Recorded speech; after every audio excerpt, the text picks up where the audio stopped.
So we're coming into Quesnel Forks now. Here's the gate.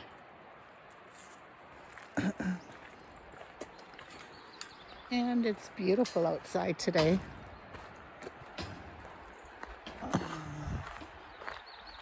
Wow, look at this. First of all, this is the Tong house.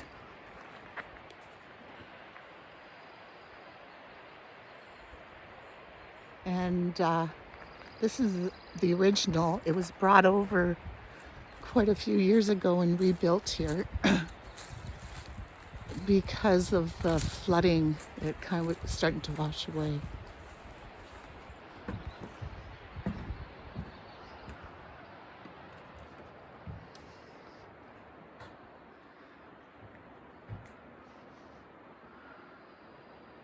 As you can see, there's some writing up here.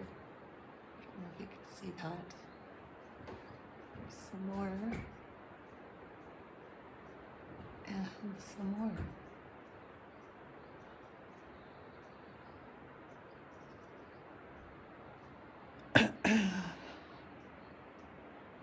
Now, we'll have to talk about the Tong Society and what they had done for the Chinese here.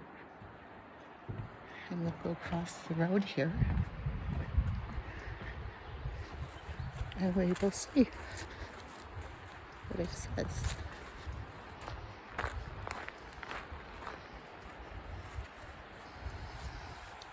This says, let's see if we can get into it. This is perhaps the oldest structure in the town site and is commonly referred to as the Tong House. A Tong was a Chinese fraternal organization that saw to the needs of new arrivals, the community festivals, fundraisers, and the care of the elderly desolate, as well as the shipment of a miner's remains back to China. The Chi Kung Tong Society formed a branch here in 1882 and until 1910 had over 100 members. There's a picture. 100 members. Did I show you the barrel up top there for the rain? Chinese, there were a lot of Chinese here at one time. Here's a little barn over there, really short. And then there's a blacksmith shop. I believe that's what this was here at one time. We used that in a few little festivals up here.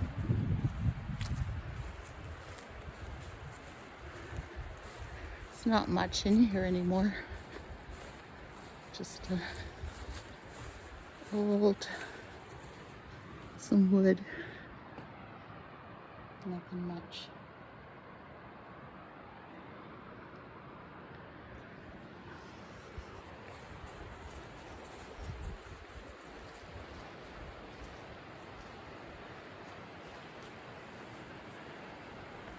And here's a little stand here.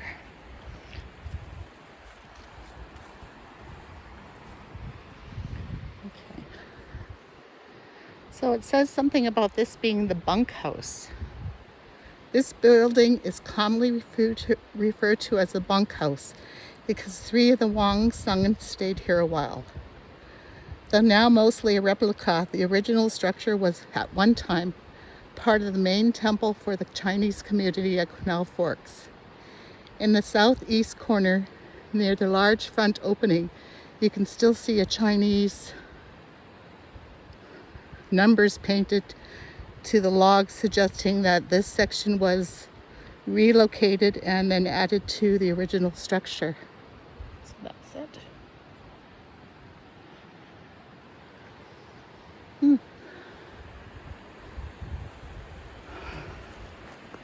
Is this one here?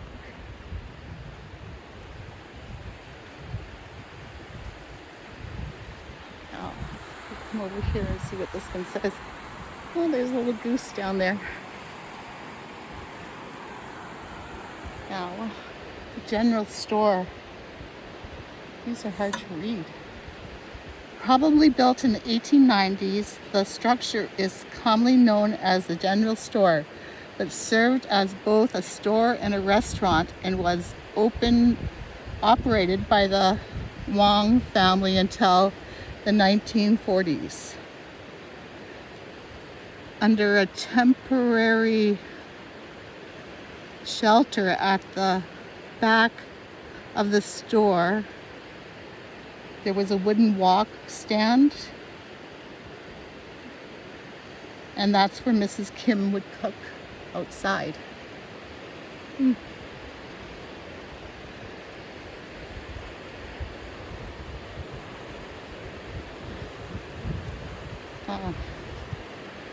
And that one in the back, and we'll get a better picture of that one, is Missy Kim. Missy Kim's house. In 1886, a young purchased bride from China arrived at Quesnel Forks carried in a litter. She was the wife of Wong Kim, a respected storer and Tong leader at the time. The Wong family enormously referred at times of as Kims, lived in this house, and the mother, Lee May, or Missy Kim, died around 1948. Soon in falling despair, this structure was completely collapsed into the root cellar, which is located under this building. So we'll poke around over here.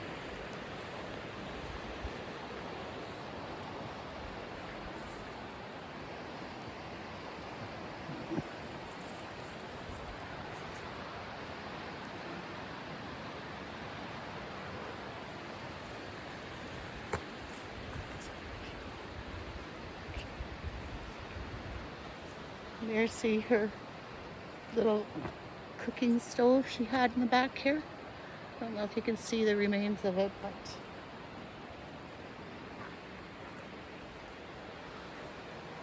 there it is. See how big the wok stand was for cooking her food.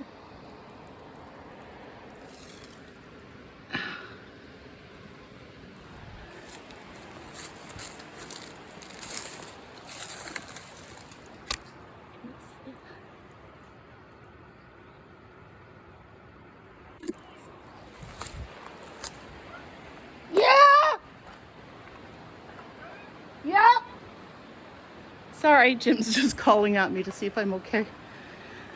So this is Missy Kim's house.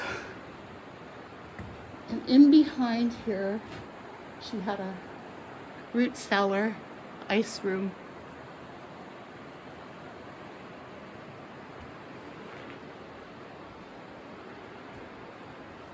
Here comes Jim and Q. QB2.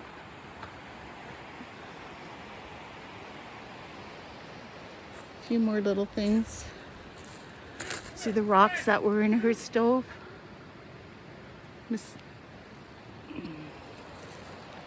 Her little restaurant here.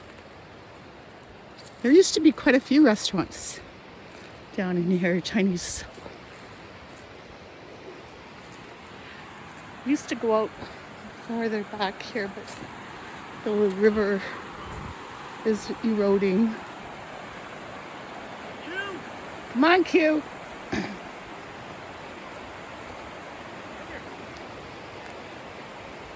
at the river. It's getting high. You can't even see the bridges out there. Let me see where the pilings were. If you go look across the river there, that's where our gold mine is. River's up, but it's still on both sides. To go to high water because the piles are still going through the water. Yeah. Got a long ways to go. See the little Canada goose out there floating around? Okay, so we're off over here. This is the sporting house. Yeah. This is the sporting house. A friend of mine's kids asked him one day when we were down Jim's here. Taking over here. They asked him, what do they do in the sporting house? And he told them they play floor hockey Friday and Saturday nights. See the nice floor for playing floor hockey?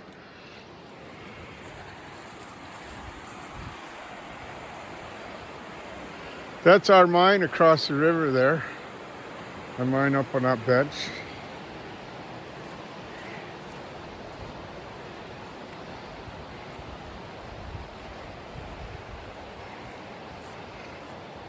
The hermit's cabin. Chineseman lived here. Kind of a neat old cabin.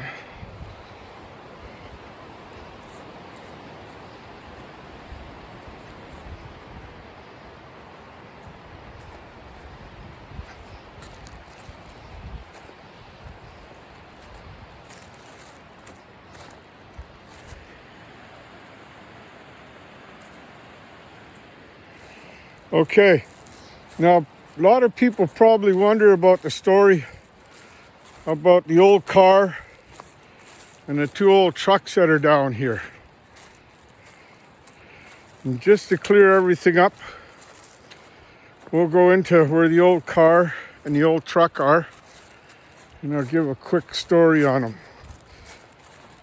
Because I brought them down here and put them here where they are.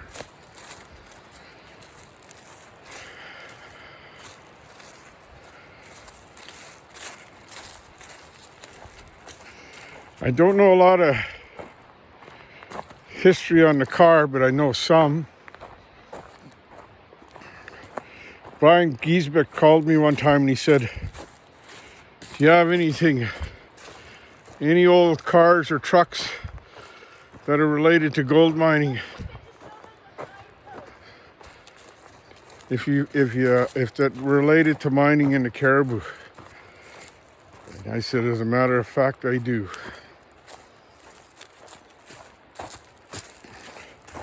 One of them, I don't even know what it is. Oh, there's a tree down. I hope it didn't hit them.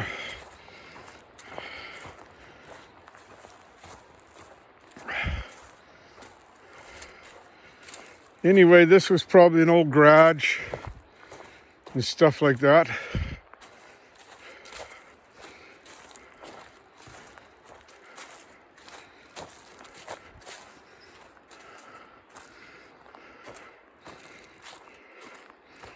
Restored and cared for by a few dedicated fellows out here in Likely.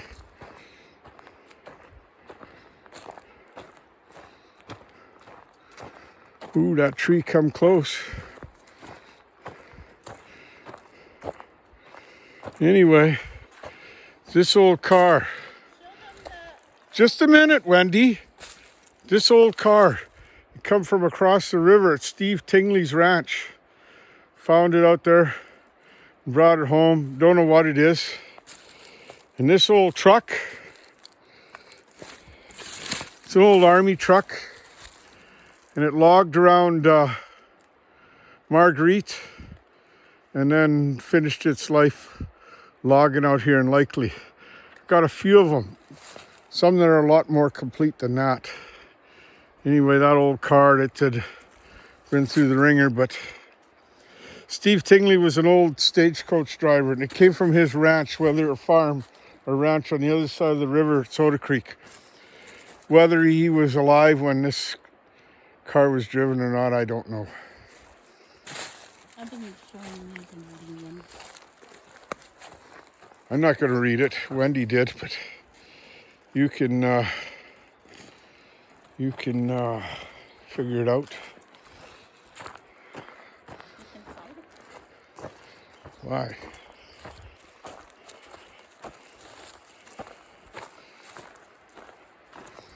And then this is just about the end of our tour here. There's one more old truck over there. So if you watch this video and you wander through Quesnel Forks, Wendy, Yeah. you will now know the history of those two trucks that are here at Quesnel Forks.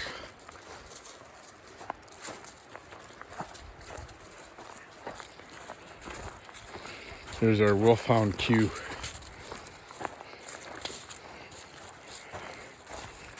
She's a mine dog. She grew up at my mine across the river First time she was there, she was about 10 weeks old. Want me to take over? Sure, my knees are killing me. Can you take her? Yeah, but I gotta do this carefully. Hey, cute. Okay. What's her knob in here? I just put it in there. Anyway, over here we missed one. There's one more Old truck house. cab too, Wendy. Okay. Hey, one more truck cab. Yeah, you can meet me there. I'm gonna go sit down. Okay. So this was the McKay's Saloon. It was a crumbling structure, is believed to have been built in the 1880s. First as a Chinese store, and about 10 years later it was sold to the John McCrae, as a saloon. It sported a peaked false front. Owning the lot nearby, Mr. McCrae built a hotel and connected its structure with a false front. Falling to disuse, it is later converted to a barn. It is believed that most of what comprised of this structure was burned by irresponsible campers. Now, believe it or not, there were cabins all in here. And back in the 80s, when I first moved up here, early 80s, we went camping out here. And there was no fenced in area or anything like that. So you could just camp where you wanted. So we used to camp over there in the campsite because we were fishing. And people used to camp out here and go to the buildings for their fire. And it was like, it was acceptable back then, but we sure lost a lot of buildings. And then I believe a lot left to go to Barkerville and that type of thing. Can you imagine the amount of people lived here? The saloons, there was a jail, there was hotels. You see, this is where, okay, there were, this is the McRae's Hotel where it said, I think it was.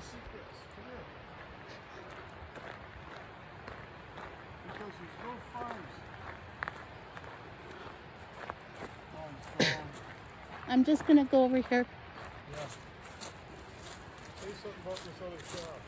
Okay, this other cab was brought down here by Jim long ago too.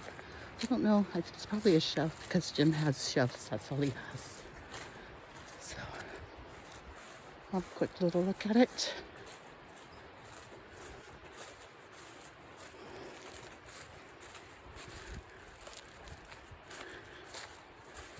Not much left to it.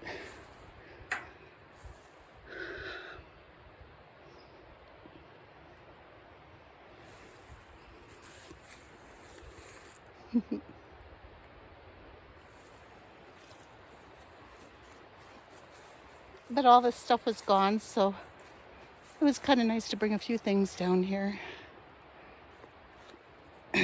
This cabin wasn't part of the original, but we'll have a look inside. Someone could even live in it right now.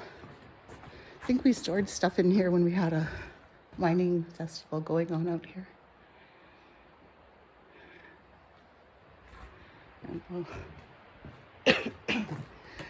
Excuse me. It's really smoky out today.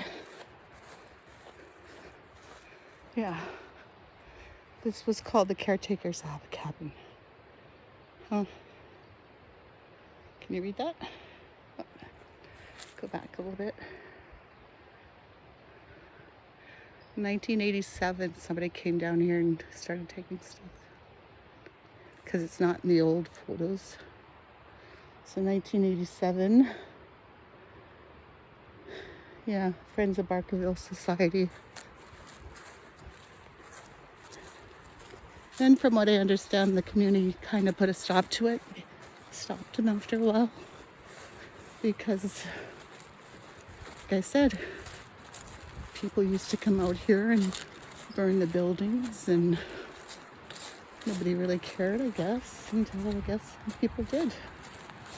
Anyway, we're just leaving. Thinking about going into the cemetery next and doing that.